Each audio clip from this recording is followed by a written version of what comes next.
Antes de renovar seu contrato com o Palmeiras, Abel Ferreira ouviu de Leila Pereira que o Verdão vai contratar um atacante de peso e no vídeo de hoje do canal do Nicola todos os detalhes dessa história. Bora falar sobre a treta pesada nos bastidores entre o presidente do São Paulo, Júlio Casares, e a presidente do Palmeiras, Leila Pereira, por causa da final do Paulistão.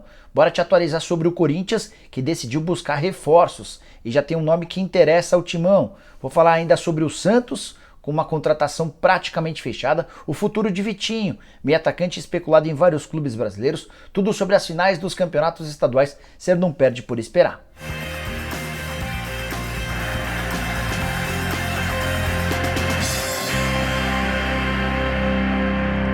Fala aí pessoal, sou o Jorge Nicola, bem-vindos a mais um vídeo do canal, ótima semana para todos vocês. Antes de mais nada, queria pedir para assistirem ao vídeo até o fim, se curtirem, deixem like. Outra coisa, se inscrevam no canal apertando esse botãozinho vermelho de inscreva-se, estamos quase chegando em 1.200.000 inscritos, conto com a ajuda de vocês, beleza? Bom, bora começar contando que todo esse vídeo é um oferecimento de Brasil no 777, casa de apostas esportivas que oferece o melhor bônus do mercado, 250% do valor do seu depósito. E nessa terça-feira tem Portugal e Macedônia do Norte, jogo que vale vaga na Copa do Mundo. O vencedor desse confronto estará no Mundial. E a vitória de Portugal nem paga tanto, até porque Portugal é bem favorito, mas queria sugerir o mercado de gols. Se essa partida tiver menos de meio gol, ou seja, não tiver gol, você vai faturar R$12 para cada real apostado. Se você for em menos 1,5, ou seja, apostar que vai ter no máximo um gol, vai faturar R$4,10.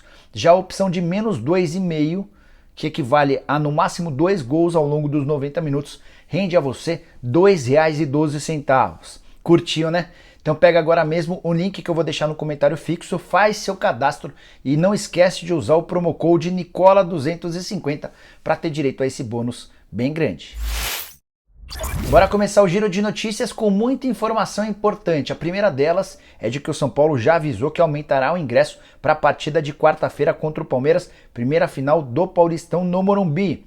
Nesse domingo foram 53.924 torcedores no Morumbi, com uma renda de R$3.800.000, tirando os descontos. São Paulo e Corinthians dividirão essa grana para quarta-feira, em que a receita é toda do São Paulo. A ideia é faturar ainda mais. Por falar nessa decisão, quero contar que a Record liderou durante os 90 minutos de jogo a audiência em São Paulo.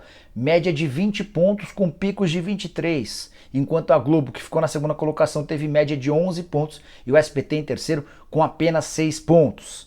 Bora contar também que Abel Ferreira enfureceu os membros da ABEX. Sabe o que é a ABEX? Associação Brasileira dos Executivos de Futebol. Tudo porque o Abel deu uma entrevista dizendo que os técnicos brasileiros são bons, mas, abre aspas, não sei se tem bons dirigentes, fecha aspas. Os membros dessa ABEX prometem uma reação à altura contra o treinador palmeirense. Para fechar o giro de notícias, contar que Bosquilha, do Internacional, pode parar no Fortaleza. Conversei com um dirigente colorado que confirmou as tratativas. A ida dele pro Fortaleza poderia abater parte das cifras que o Inter precisa desembolsar para a compra do David. Tem ainda informação a respeito do Vasco da Gama, mais perto de contratar Zé Vitor, artilheiro do Marcílio Dias na atual temporada. Foram 12 jogos e 9 gols marcados, oferta de 4 anos, acordo muito próximo de ser fechado. E por último, reunião nessa segunda-feira entre o staff do Dorival Júnior e o Ceará pode acabar sacramentando a contratação do treinador pelo vovô. Ceará desde a semana passada não tem Thiago Nunes, o Dorival é o grande alvo e uma reunião nessa segunda-feira pode sacramentar tudo. Bora te atualizar agora sobre as finais dos campeonatos pelo país. Começando pelo Rio Grande do Sul, já tivemos o primeiro jogo. O Grêmio em Erechim fez 1-0 no Ipiranga, joga por um empate na partida de volta. Já em Santa Catarina começaremos as disputas ao longo da semana com Brusque e Camboriú. A história do Camboriú é legal, o time acaba de subir para a primeira divisão e logo na primeira participação já chegou a decisão.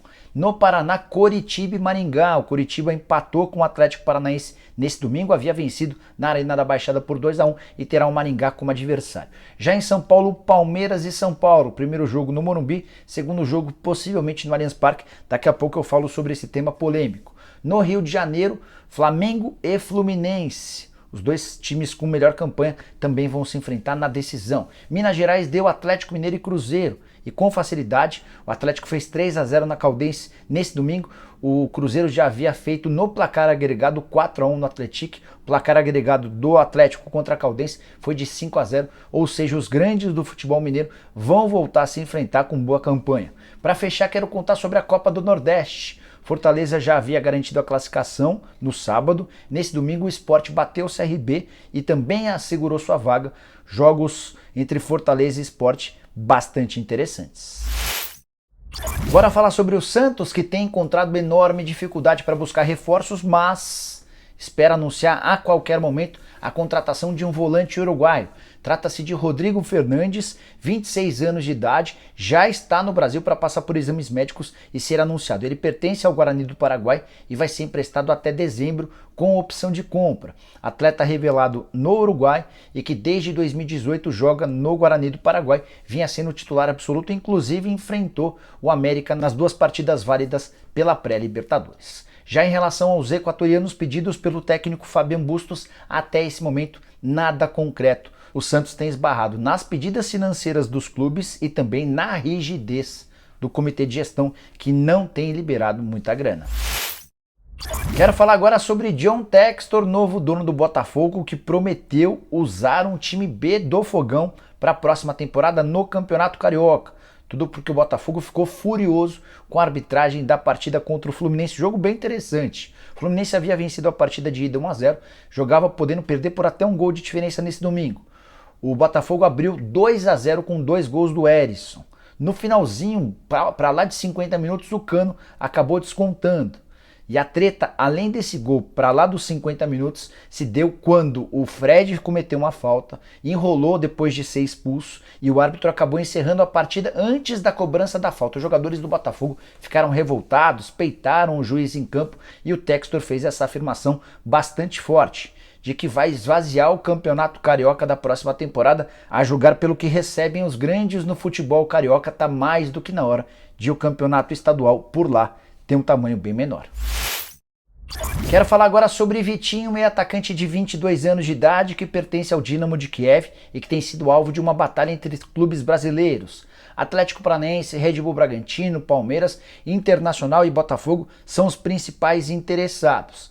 E eu tive a informação de uma pessoa muito próxima ao Vitinho de que nessa segunda-feira pode ser o dia D. Ele tem conversas avançadas com o Atlético Paranaense. Se esses detalhes finais forem concretizados, especialmente entre o Atlético e o Dynamo de Kiev, o anúncio pode acontecer nas próximas horas.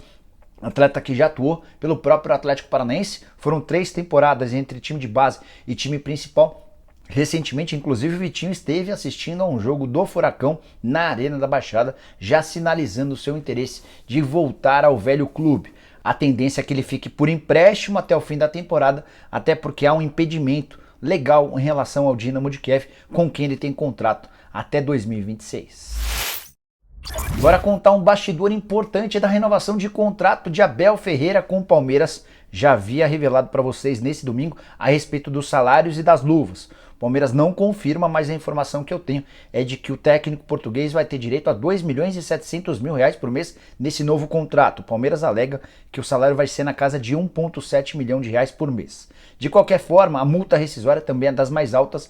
Ela equivale ao valor daqui até o fim do contrato, até dezembro de 2024. Levando em consideração esse valor de 2 milhões e 700 mil reais por mês, o clube que quiser tirar o Abel Ferreira nesse momento do Verdão vai precisar desembolsar na casa dos 96 milhões de reais. Esse valor vai diminuindo, mas vai diminuindo de maneira bastante pequena. Então o palmeirense pode ficar muito tranquilo. Mais uma informação de bastidor importante. A esposa e as filhas do Abel desembarcam em São Paulo entre julho e agosto, depois do ano letivo em Portugal, que se encerra agora na metade do ano. Então, dessa maneira, o Abel tem seu futuro garantido no Verdão. Mas não é sobre isso que eu quero falar. Queria contar sobre uma promessa feita a Leila Pereira para o Abel Ferreira em meio às tratativas de renovação do contrato. Não está estipulado no contrato, não há nenhuma menção disso. Mas, no encontro entre a Leila e o Abel, o presidente Alviverde assegurou que vai contratar um camisa 9 de peso para o treinador português. O nome não foi especificado nessa reunião, mas ela disse que o Abel pode ficar tranquilo que todo o esforço do mundo vai ser feito para que esse camisa 9 pedido desde março do ano passado possa ser contratado o mais rápido possível. Foram vários os nomes especulados: Pedro, Tati Castelhanos, Yuri Alberto, Agostinho Álvares, Caio Jorge, entre outros. Nesse momento, as conversas se resumem, ou pelo menos parecem se resumir, a João Pedro, brasileiro de 28 anos de idade, que pertence ao Al-Wahda, time dos Emirados Árabes Unidos. Não temos mais informação desde que eu entrevistei o empresário dele, o Flávio Viana, e ele deu todos os detalhes do acordo porque o Palmeiras não gostou da revelação dessas informações e cobrou o empresário que não fale mais nada, pelo menos até que a gente tenha novidades. Quero falar agora sobre a treta pesada nos bastidores entre São Paulo e Palmeiras. A final só começa na quarta-feira, final do Paulistão, mas desde esse domingo as partes, Leila Pereira de um lado, Júlio Casares do outro, debatem e tentam demonstrar força nos bastidores. Bora explicar direito essa história. As finais do Campeonato Paulista vão ser disputadas em 2 partidas, na quarta-feira no Morumbi, no domingo no Allianz Parque, mas esse asterisco fica para o jogo da volta. Isso porque partida marcada para o dia 3, 2 dias depois, tem no Allianz Parque o show do Maroon 5. Os organizadores do show do Maroon 5 pediram, no mínimo, 3 dias para a montagem do palco. Então, se a partida for de fato realizada no domingo, não haveria tempo hábil dentro do acordo da W Torre com os organizadores do show. O Palmeiras tem trabalhado nos bastidores desde que conseguiu a classificação contra o Red Bull Bragantino para que a partida de domingo fosse antecipada para sábado. A gente teria o primeiro jogo no Morumbi na quarta-feira, o segundo jogo no Allianz Parque no sábado. Rogério Ceni e Júlio Casares deixaram bem claro, depois da vitória contra o Corinthians, vitória por 2-1 no Morumbi, que não aceitam mudança do estatuto ou do regulamento e exigem que a partida seja disputada no domingo.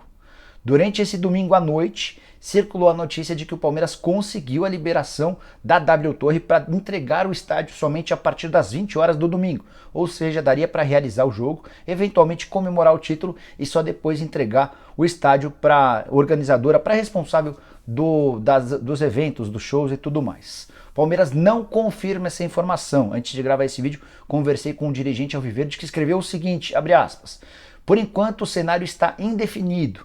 Qualquer informação nesse sentido é precipitada, fecha aspas. Muita gente especulando que esse jogo decisivo pode ser na Arena Barueri, pode ser no interior de São Paulo. O Pacaembu está descartado, já nem tem recebido jogos. Canindé não parece comportar um jogo desse tamanho. Morumbi certamente não vai ser, nem a Neoquímica Arena, o estádio do Corinthians. O que eu ouvi desse dirigente alviverde a respeito do estádio é o seguinte, abre aspas: o Palmeiras vai lutar com todas as forças para o segundo jogo ser no Allianz. É o clube de melhor campanha, fecha aspas.